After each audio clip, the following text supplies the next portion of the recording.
Students, now we are going to study chapter number 11, that is computing and ethics. Okay, chapter number 11, computing and ethics. First, we are going to see what is called ethics. The term ethics refers to the set of moral principles that one should abide by. Ethical issues may be written usually as fundamental rights as specified by our constitution, or unwritten usually as moral values introduced by parents and schools, and in later stage the society at large. Today we exist Today we exist as a society because of our ability to induce ethics into our society and our efforts to follow a value-based system. These ethics get imprinted within our society and therefore help us to grow.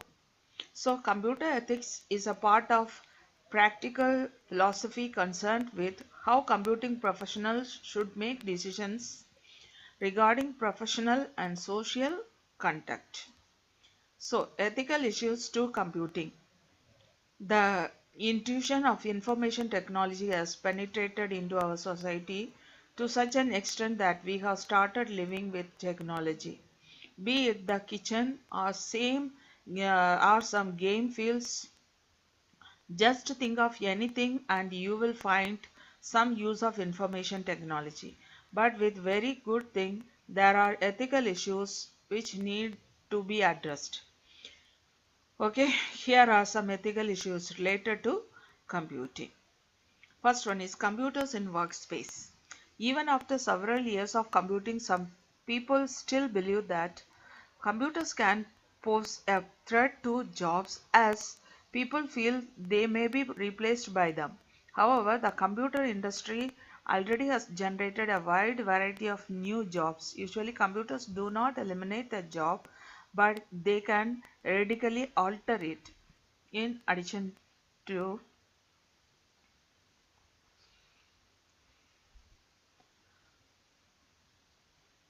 next one is intellectual property rights.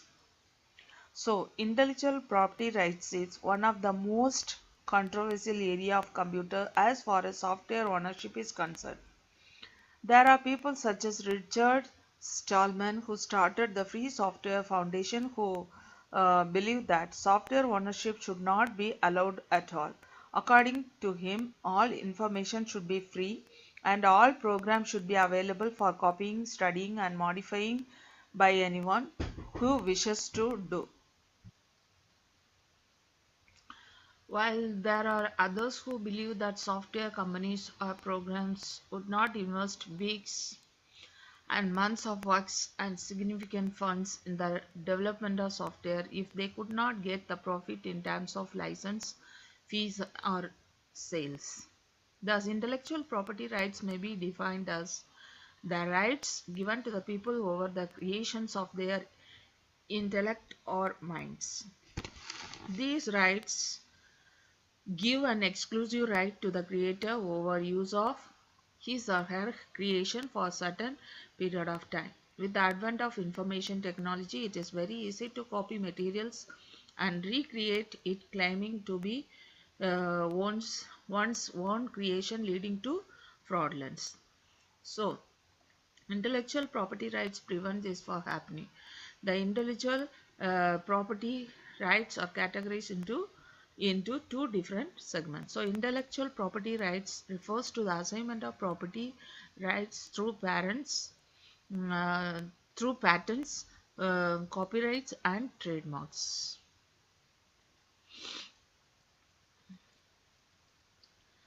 First one, copyright and right related to copyright. These are rights given to authors of literary and artistic work such as books and other writings, musical compositions, paintings, sculpture, computer programs, and films.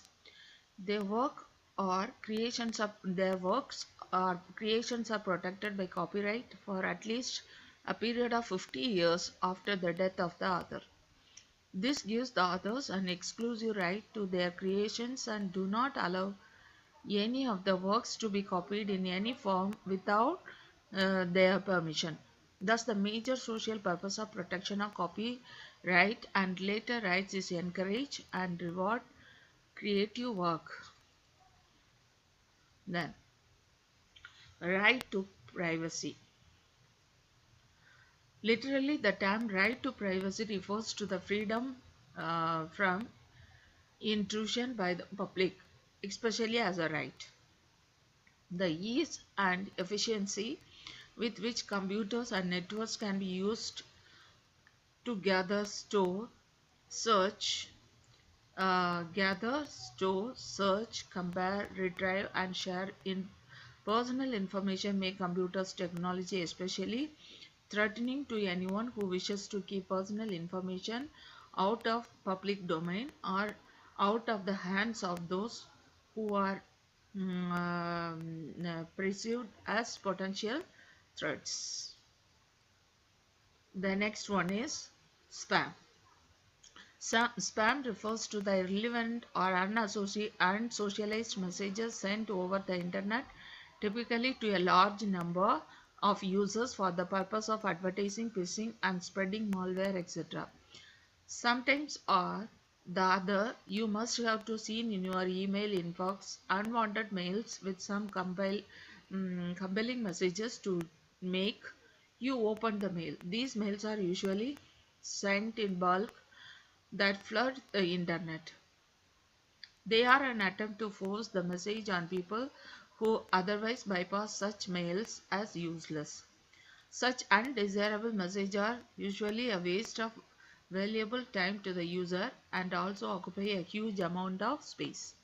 Spamming refers to the use of electronic messaging system to send unwanted block messages, that is spam, especially advertising discriminately. The most widely recognized form of spam is email, that is electronic mail spam. However, the term is also applied to similar abuses in other media. Instant messaging spam, Usenet news group spam, web search engine spam, spam in blogs, wiki spam, online classified ad spam, mobile phone messaging spam, internet forum spam, junk fax transmission, social networking spam, social spam, television advertising and files sharing spam. The next one is software piracy. Software piracy refers to unauthorized copying of software. Most retail programs are licensed in such a way that it may be used at just one computer or for use of only by one user at any time. Whenever you buy a software, you become a licensed user rather than an owner, and therefore you are only allowed to make copies of the program for backup purposes but cannot give copies to your friends and colleagues, which is against the law. So software piracy refers to the illegal copying, distribution or use of software. Okay. The next one is ways to stop software piracy. How to stop the software piracy? While it is impossible to stop software piracy, but as far as you are concerned, ethics should come in. You are now well aware that it is an infringement of intellectual property right. You, being an ethical user of technology, should make practices that avoid software piracy and educate others about it. Some of the steps that you should take avoid software piracy are always buy legal software from reputed retailers or organizations. When you are in doubt, you may contact the help desk of the software publisher. Okay. Second point, original software usually comes in an original disk. Legal agreement and authentic packaging. You can opt for free or open source software that are free. If you have a crunch in your budget, so certain open source software are even better than their commercial counterparts. The last one is avoid cracks and serial number generators, as it is mostly responsible for installing malicious software in your computer. The next one is cybercrime. Cybercrime is a term which is used to refer to the criminal activity performed using computers and the internet. This may include instigating and intimidating someone over the internet, downloading illegal files, and stealing millions of dollars from online bank accounts. Other offenses such as creating and distributing viruses and malicious codes and other computers, or posting confidential business information on the internet are also the part of cybercrime. So now we are going to see the type of cybercrime. Though there are thousands of methods that can be utilized to commit cybercrime, it can be still be categorized broadly under the following heads. First one is financial, then next one is piracy, then another one is hacking. Financial, these are crimes which disturb the normal activities of businesses. The next one is piracy. It refers to the act of copying copyrighted materials. Okay. With the advent of technology, copying materials has been a cakewalk. Moreover, the advent of computers involves the use of the internet to market or distribute creative work protected by copyright. The next one is hacking. It refers to the technique used to gain unauthorized access to a computer system or network, and in some cases even making unauthorized use of this access. It challenges the utility of the mechanisms that are used to secure communication networks. People who try to hack into others' computer system are called hackers. It is believed that in most cases hacking activities are not backed by solid logical reasons but are usually computer brilliance by trying to penetrate through the security system of the computer. So hackers usually get pleasure out of flaunting their skills, but may also have an objective to tracing vital information and affecting computer system with viruses. So the next one is, how do you understand the system is attacked by some malicious codes? So following are some of the ways in which your computer system reacts to viruses. First one, the speed of your computer may go down to a considerable extent. Second one, certain software may require more time to start than it does usually. Third one, certain software may not start at all. Fourth one, some software may start normally but closes down abruptly. Then next point is, fifth point is the operating system may show corrupted files. Sixth point, there may be files whose icons may get changed. Seventh point, changes may even happen to the name, extension, date, time, etc. of a file. Eighth point, the amount of free space on the hard disk may get reduced considerably. Ninth point, your system may hang but not responsible to the keyboard or mouse abruptly. Then 10 point, your computer may never boot.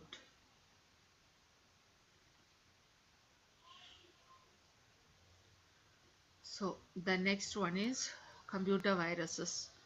Virus stands for vital information resource under size. Computer viruses. So under size. So computer viruses, this is probably the most well-known security threat and one of the scariest. The term computer virus encompasses all sorts of malware, but it is technically defined as the self-replicating computer program that spread by inserting copies of itself into other executable code or documents. So the computer viruses can wreak havoc on your computer and that of other as it spread typically through email and shared attachments. Securing the computer system. So some points are there. Always use external media after scanning for viruses. Second point, files that are downloaded from the internet should be scanned before use. Then third point, booting your PC, personal computer with an unknown storage media is not desirable. Ensure that the CD, DVD or pen drive that you are using do not contain virus. Then antivirus software. Antivirus is a software that is used to remove viruses and malware programs from your computer. Okay, it uses two of these techniques to secure your computer. First one, scan files for known viruses that match with the virus definition list that is built within. But this requires you to continuously update your antivirus software to add new definition to the list. Otherwise, your antivirus software goes obsolete and will not be able to remove newer viruses. Third point, identify suspicious behavior of a computer program that may have been infected. Some commonly used antivirus systems are Quick Heal, McAfee, Norton Antivirus, Avast, Bitdefender, etc. Okay, each of the antiviruses, Kaspersky, etc. Each of the antiviruses bring out certain options that the user can use while the computer is being scanned for virus. For example, first one is Fix. It cleans the files that is infected with the virus. Then quarantine. Some viruses may be too difficult to remove completely, so it is disabled and kept in a safe place so that it cannot infect other files. Then next one is delete. It deletes an infected file along with the virus, since the option also deletes the original file which got infected. It should only be used when the previous two options do not work. So students, now we are going to see the question answers of this part. First question is, what is computing ethics? Second question is, what is software piracy? How does software deal with software piracy? And third one, what do you think in developing countries like India it is difficult to stop software piracy? Next question is, what are the different ways of stopping software piracy? Fifth question is, how does spamming affect economically? Then sixth question, discuss in two main areas of industrial property. Next, seventh question, how can spamming can be reduced? Eighth question, how is phishing and performed to perform cybercrime? Ninth question, what are the different types of cybercrime? And 10th question, how are hackers different from crackers? Okay, so students, this is the end of the last chapter.